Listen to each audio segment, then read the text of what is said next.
All right, here we go in 3, 2. 1, 2, 3. Here we go. It's This Week in Sports. You know what time it is. Afternoon, morning, evening, middle of the night, midnight snack, we'll call it. That's probably when we're going to be able to upload this thing. This Week in Sports. I'm your host, Josh Jacko.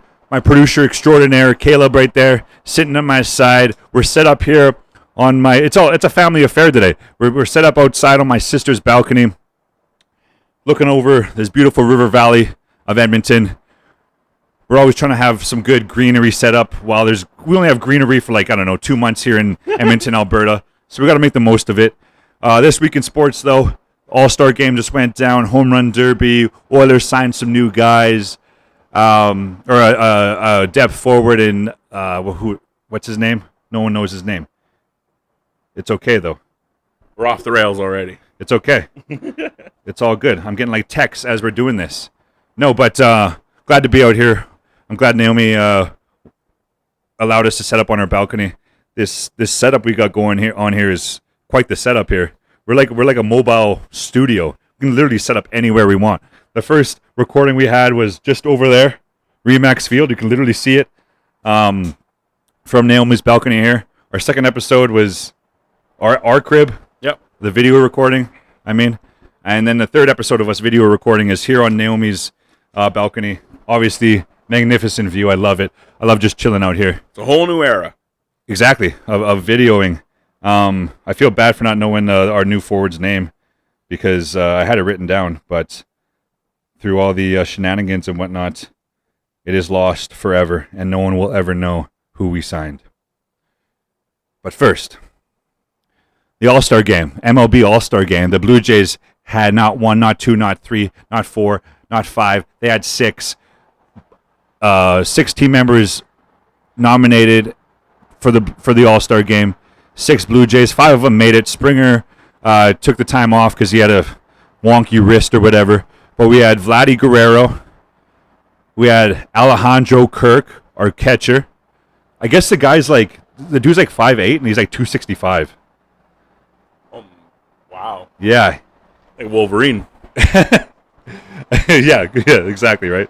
No, we also had Santiago Espinal there,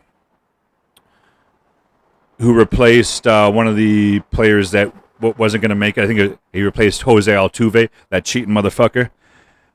We also had... From the Astros? From the Astros, yeah. Fuck that Dirty guy. ass, cheating ass Astros. Yeah, that's right. We also had Alek Manoah, the pitcher, our stud young pitcher that actually we'll get into how he was mic'd up for Fox Sports last night. So we had you should look it up on the internet. We also had Jordan Romano there as well.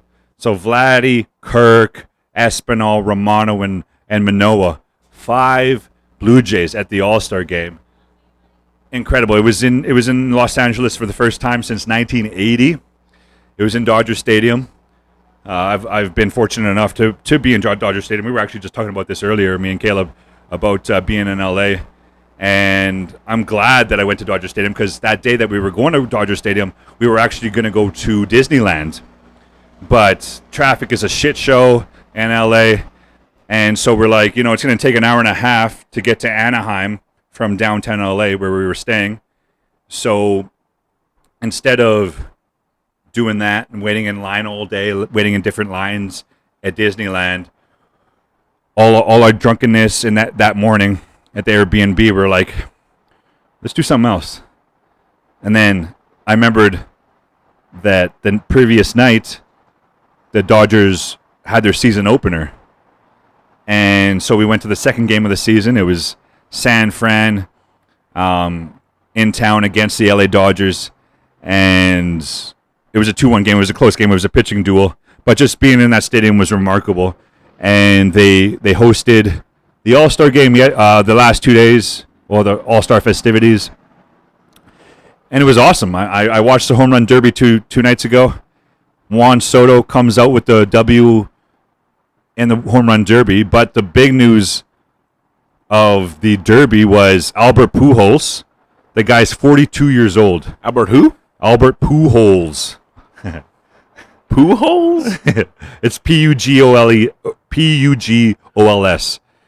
And don't act like you don't know him. And if you don't, just pretend you do. He's a Hall of Famer. He's been playing in the league ever since I started watching baseball. He's been playing for 21 seasons, 22 seasons or something like that. And he's one of the greats of all time. He's top 5 ever in home runs, extra base hits. Oh my God, I got a crazy stats I got to bring up here of how good this guy is. And the commissioner of baseball got him into the All-Star game as like a legacy pick, also with Miguel Cabrera, another Hall of Famer. These guys are nearing the end of their career. Pujols said this is going to be his last season, so this will be his last All-Star game. He competed in the home run derby. He actually won the first round in a tiebreaker, in a tie-breaking fashion, and he wasn't even expecting it to happen, but crazier stuff has happened. But Pujols is top 5 in home runs. He has 685 career home runs. He's also top 5 in RBIs. He has 2,170 RBIs going into this All-Star game. And he's also top 5 in extra base hits with 1,379 XBH. It's incredible. He's one of the best. And he's also part of the 3,000 hit club with 33 hits. You want to plug that in for me there, Kuh? Thing's going to die. In the blue cord there. I see. Yes, so these are the joys of technology. Phones die. Things die. I heard there's a solar flare coming into our planet today. We're changing gears here. We're talking about solar flares. I just read on the phone that, everything's going to die. Everything's going to be shut down today, maybe. Who knows? But what really matters is the sports. Also, what has taken place at the All-Star game. I mean, Soto won, but Julio Rodriguez, this kid from Seattle, I never even knew who this guy was before this home run derby.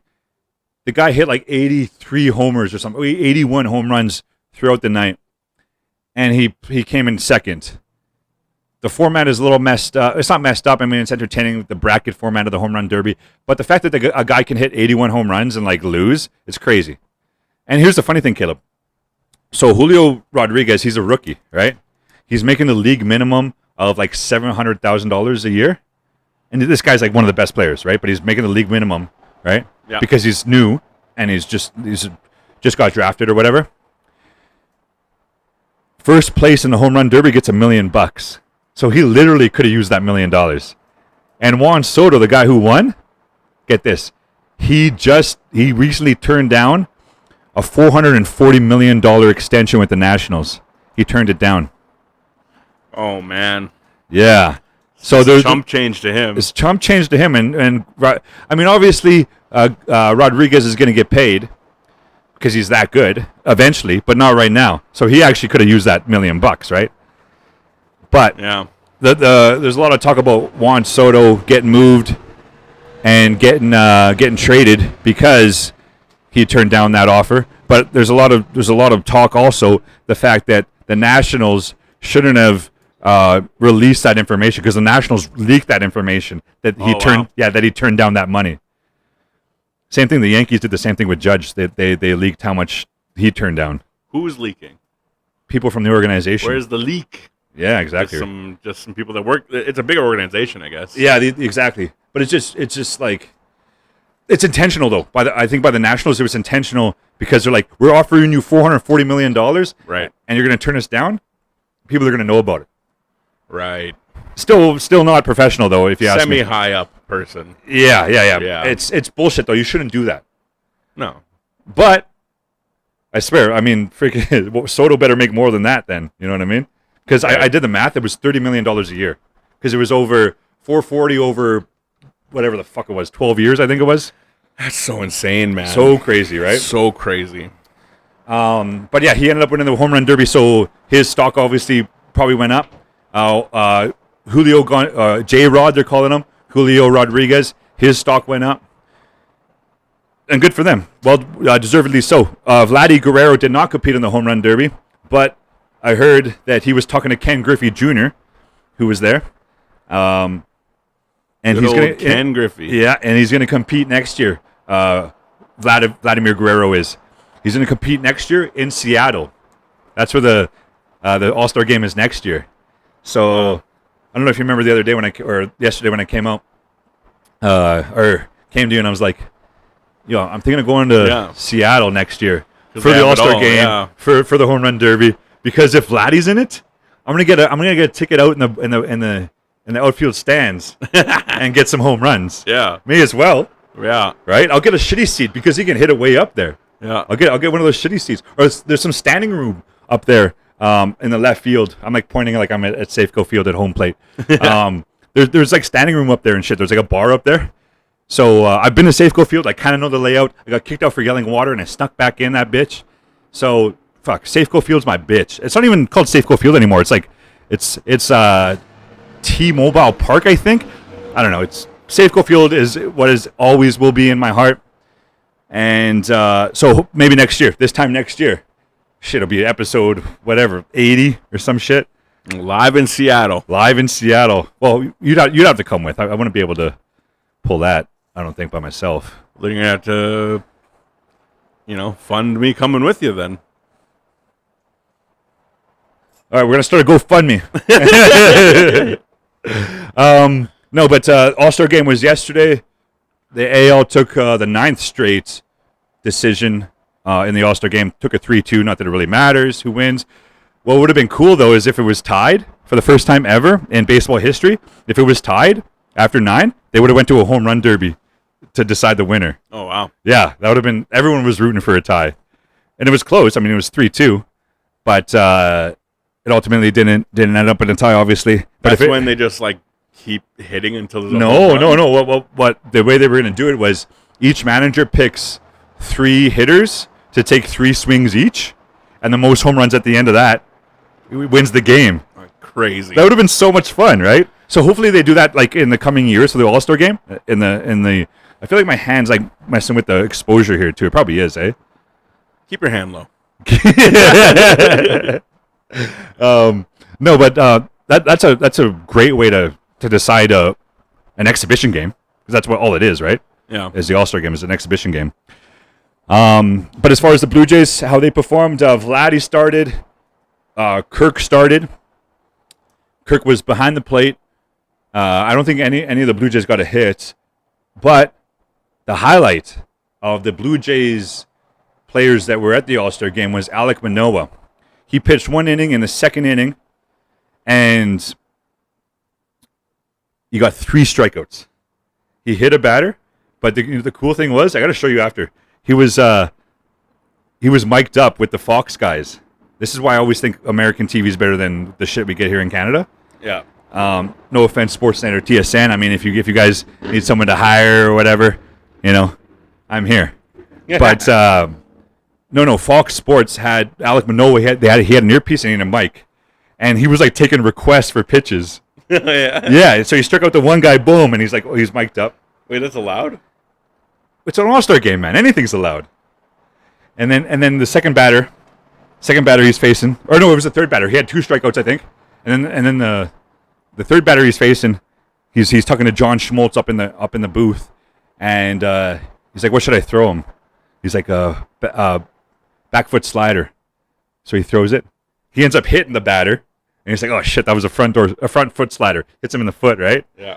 And but his comment before that, he's like, "What should I throw?" He's like, Schmaltz up in the booth. He's like, a back foot slider. He's like, "Oh, you're sexy, yeah, I like that one." And then he throws it and he hits him, which is hilarious. Nice. And then, but then he strikes out the next guy, and he's like, "Oh yes, 3 strike or 3." He had a 3 strikeys or whatever he said. It was just awesome, man. And I guarantee, so many American baseball fans were watching that I had no idea who Alek Manoah was. I guarantee it, because he plays in Canada. He plays for Toronto. The only time you hear of Toronto Blue Jays is when they come to your city, literally. Right. I mean, as Canadians, we know how ignorant people from the United States are, right? They don't know shit about Canadians compared to what we know about them. right? It's just we all realize that because we get taught so much. We see so much American shit, but Americans don't see anything from up here.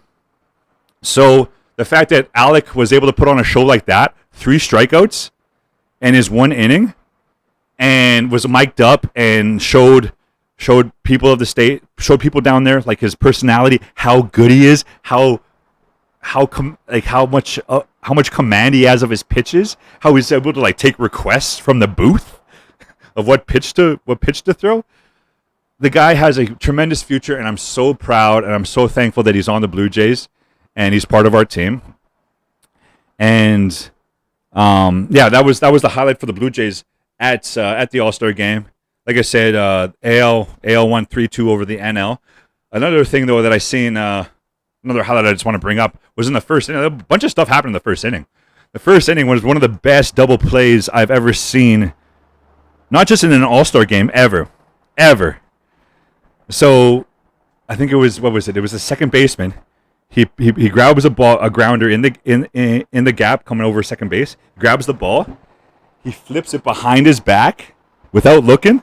Like he picks it behind his back to the shortstop covering second. He catches it on to first. Vladdy gets the third out, or gets the second out. Oh yes, there we go.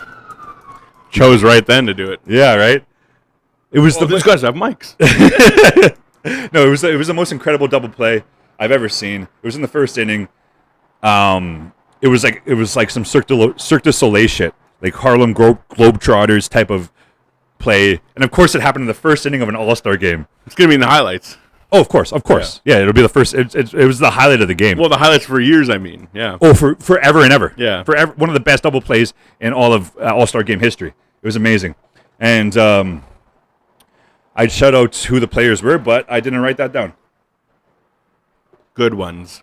Good players, yeah. Some All-Stars. Just a couple other notes on the All-Star game that I thought was cool. Denzel Washington came out before the game and did a speech about Jackie Robinson because it was the 75th anniversary of when Jackie came into the league and broke the color barrier. And Denzel, as he always does, just killed it. Yeah. Just rocked it. And it was awesome. And, I mean, if you've never seen the movie 42, what the fuck is wrong with you? Why are you watching my podcast? Turn this shit off. Go watch 42. A great movie about Jackie Robinson. I remember as a kid reading books about him, and I was like, this guy's like an inspiration. Even as a child, I knew that, right? And that's our king, right? That's the best. That played him? Hey? Our king played him, right? Our king? What do you mean? Wakanda Forever. Yeah, you're right. Oh. What's his name again? Chadwick. I was going to call him Chiwetel. Chadwick, our king. Chadwick. Yeah. Wakanda Forever. Yeah. No, R.I.P. R.I.P. Yeah. For sure. And yeah, he did a tremendous performance in that movie. Harrison Ford killed it as well. Great movie. But yeah, Denzel like rocked it. Like he went up there and he just like, they had the mic just set up there and he just like was obviously reading a teleprompter or whatever, but the way he delivers it, right? Everyone's favorite actor, Denzel Washington. And he just rocked it. So smooth, so powerful, so genuine. And then as soon as he finished, if he was holding the mic, he would have dropped it. But instead, he just like walked right off and just walked off like a G, and then just let the standing ovation for Jackie Robinson happen. Right? It was no one can do it like Denzel, and I'm so glad that they chose him. And it makes sense, obviously, because it took place in Los Angeles, right? Get the best of the best, right? Yeah. And it was awesome. And I'm like, it was a good way to get hyped up for the game, for a game that didn't mean anything. I was like, yes, fucking A, Denzel killing that shit. And yeah, it makes me want to watch 42 again. Another thing that I really liked about the All-Star game and the whole thing was the jerseys. I want to try and see if I can get a Vladdy jersey, All-Star jersey, because it was all like kind of blacked out. They all looked the same, but the team name was in gold. So like they were all, really? Yeah. So it said Toronto for the Blue Jays, yeah, right, and everything was like all gold and shit. Mint jerseys. So I want to see if I can get my hands on a Vladdy one, on a Guerrero Jr. one, but in Edmonton, Alberta, that might be hard to do. You got to order it online. Yes, that's what I was thinking. Yeah, that's what I was thinking. So I might have to do that. But that's such a like genius way of all these leagues to generate more revenue is having new jerseys for every All-Star game because they're always usually fresh. They're always like fresher designs. I mean, the last couple NHL ones were a little meh, but these MLB jerseys were mint. Oh, they're back. Oh, they're back. Who's back? Oh, take that snap. While we've been setting up here, kind of hanging out here for the last like hour or so, before we even started recording this. Someone around here, probably right under us, puff pass, baby, is just smoking more weed than I even knew was imaginable. Like there's got to be like multiple people, and they're back, and they probably don't even know where they are, because the amount of weed they probably smoked. But here they are. Yep. Yeah. I guess he needed more. Oh yeah. No, we're gonna take account of this. Okay, so this is number 1. Before we finish here, we're gonna take account of how many times this happened. I'm gonna put the over under at 1.5. You're gonna take the under, which is already guaranteed, or you're gonna take the over. You think they're gonna smoke again? I think they'll be back again. You think they'll be back again? Yeah. All right. For the record, it depends. I don't know how much you got left here. Well, just some quick news about some other things before we get to TWIS. Brand new news here. The 76ers and James Harden agreed to get this, Caleb, 2-year extension worth $68 million. 68.6 million for 2 years. That's $34.3 million for James Harden to stay in Philly. All right, does that count as another one? I don't know. You're the one who's counting. Oh, yeah, that's another one. All right, that's 2 already. Oh, look, Caleb's getting baked out here. Oh, God. Yeah, if you don't know me, I don't smoke, and it's so like... Caleb, no one even knows how you look. We got to get you on the camera one of these days. So offensive. Not offensive. So morally offensive. Offensive to my nose. Okay, before my fucking phone dies here. Before we get into some other news real quick. We'll go into some hockey news, half of which is kind of shit that I don't like talking about because hockey and sports is supposed to be entertaining, but first of which is entertaining as fuck. Matthew Tkachuk. You know that turtle motherfucker, Caleb? You know that turtle motherfucker, right? Sure. Yeah, Matthew Tkachuk, that bitch that plays for Calgary. Oh, Flames. right, yeah. He wants out. He wants out of Calgary. After Johnny Gaudreau has left, Matthew Tkachuk looks like he's going to be leaving Calgary as well. So the Calgary Flames looks like they're going to be in shambles, which, to me, to everyone around, it's good news. Yeah. Yeah. It's solid news. I like it. Including this guy down here that just can't get enough reefer, man. So, yeah, Tkachuk is looking for a trade, apparently. Okay, in the other half of hockey news, the deeper side of it, wasn't looking to get into it, but I guess I have to bring it up.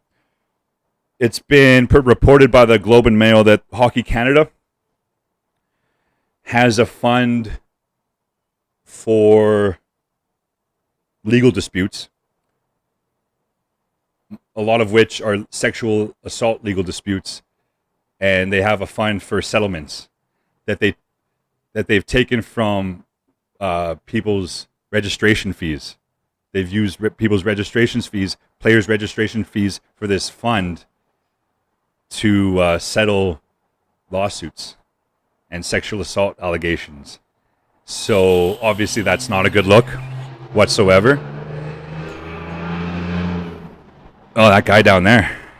Oh my God, was it number 3? Number 4 at this point? I can't even smell it right now. How much weed you gotta smoke? No one's smoking weed, man. I'm trying to fucking bring up some serious shit. But Hockey It's Canada... either like a group of like young college men or one single mom that's depressed.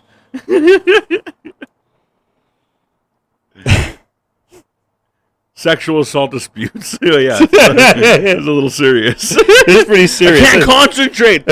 How much weed is this person's gonna smoke? And I'm not trying to, like if you're a listener of this podcast, you understand that it's just sports, it's just fucking around, it's just funny shit. It tries to fucking take away from all, like, stay away from all this heavy shit. But I mean, Hockey Canada is in some. And they said today, Hockey Canada says it will no longer use funds to settle sexual assault claims. Yeah, I think the person that maybe have allegedly committed the sexual assault could probably fund their own settlements. You know, they could probably fund their own lawyers. Why we? Well, no. That's not just for that though. It's also for Hockey Canada though. Hockey Canada can't be held responsible, right? Because they reopened Hockey Canada has announced that they're reopening a third-party investigation into alleged sexual assault involving members of the country's 2018 World Juniors. So apparently, there was a gala in London, Ontario in 2018, and this person is accusing multiple members of the team of sexual assault. And I've heard this one actually. Yeah, I want your opinion on this because this is interesting.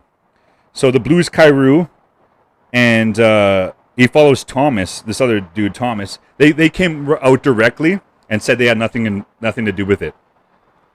Just because they were part of that team. So 2 players from that team came out directly and said they had nothing to do with it. To me, when I first heard that, I found that a little sketchy. Right? I was going to say that. I'm like, right? That's the first thing you thought too? Yeah, it's not me. It's not me, right? Exactly, right? I wouldn't do that. Yeah, right? Right? So, well, I mean, I think maybe they're questioning about it. You know? They were, yeah. The first guy, Thomas. I don't even know his first name. Oh, do you know what these allegations? He was questioned about it in their initial investigation, and he said he's going to continue to cooperate. Yeah. But just coming out, like Kyrou came out and said the same thing. He's denying involvement in it. I'm calling a press conference to say that I did not do absolutely was not involved with binding up this young individual. Hey, this is all speculation. Oh, you don't know if that's what happened? No, I don't know I don't know the details. Oh, Caleb. Okay, other hockey news real quick. Moving on from the sexual assault allegations. Well, I don't know what else to say. That's what has happened right now. And so the investigation is open. The NHL is going to be taking part of it because a lot of those players are part of the NHL. Is that number? That's number 5 now. I think that's number 4. How many? Is that number 4? We were joking with this before. He's just like he's packing bowls out of spite. He's like, you're not gonna tell me what to do. Out of spite for you, man. I wouldn't mind. Hey, puff pass, cuh. Throws up a bong. So we acknowledge the allegations, and we hope justice is served one way or the other. Well said. Okay, moving on. The Oilers are our forward that we signed, bringing it all the way back. I finally figured out his name. I had to look it up. I had to search in my files. I had to go deep digging into my file cabinet. Those who are waiting. Yes. His name is Matthias Janmark. He's actually pretty decent. He's a good depth forward. Like I know. I didn't even know his name.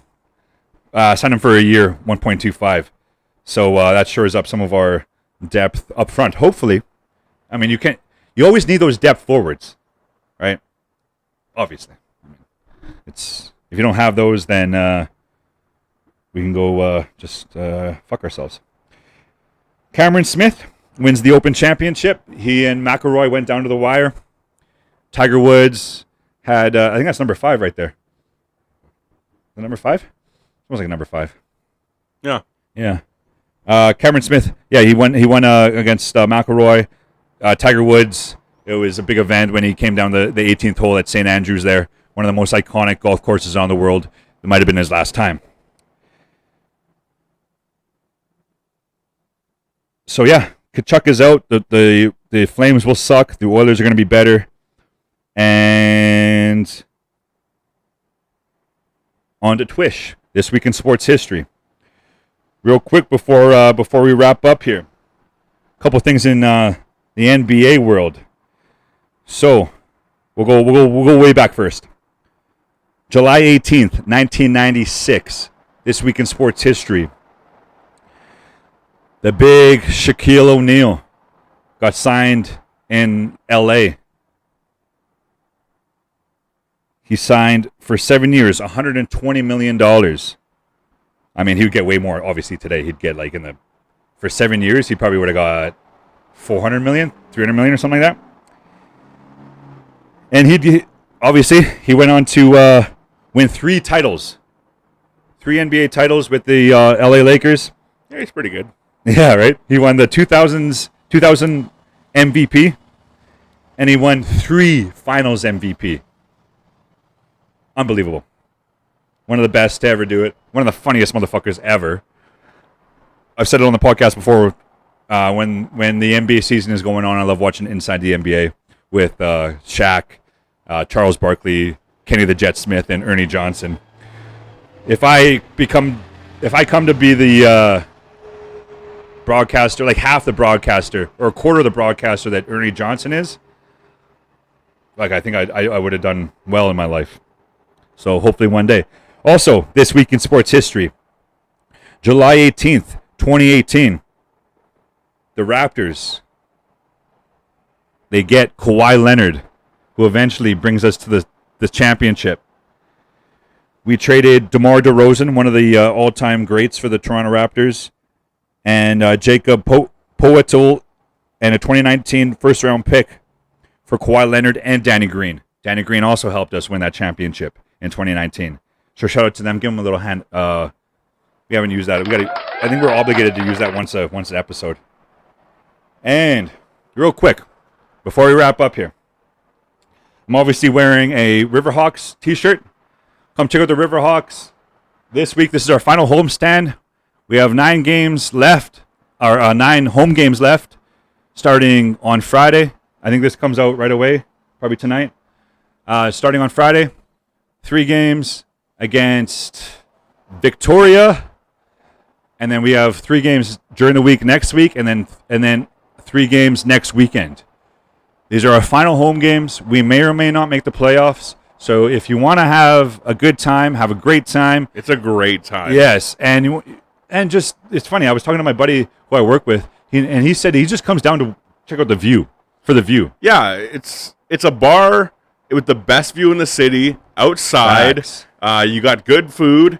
You got beer. You're hanging out with people, and the vibe is good. Music's good, and plus you're watching a game. Exactly. So any of those things appeal to you, it's for you.